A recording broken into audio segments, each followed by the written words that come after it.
आड़प मंडपरे भक्ति नैवेद्य तरफरु भजन संध्यारे भिजिले जगन्नाथ प्रेमी। विश्व प्रसिद्ध रथयात्रा उपलक्षे खलिकोट स्थित श्रीगुंडीचा मंदिर को चतुर्थ मूर्ति मानक आड़प मंडप प्रवेश पर गतकाली संध्यारे आड़प मंडप परिसर में अनुष्ठित भक्ति नैवेद्य भजन मंडली तरफरु आयोजित भजन संध्यारे राशि राशि भक्तिपूर्ण भजन ताले ताले जगन्नाथ प्रेमी भक्त माने झुमिथिबार देखिबाकु मिलिथिला।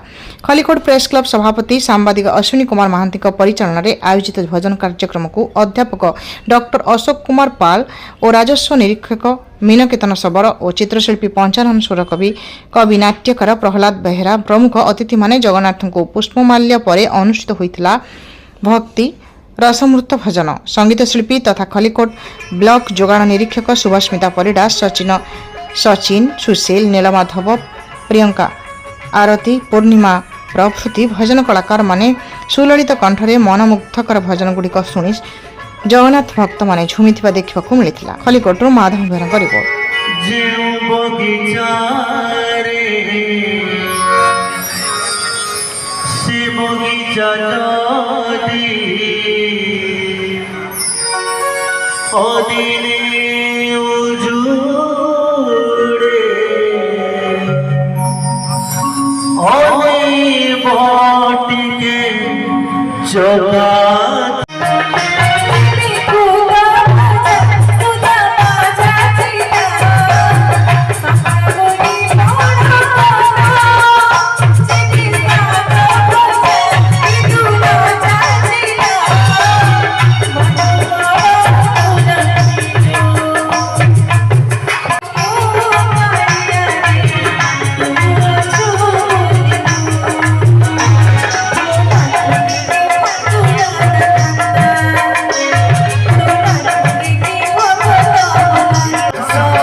हम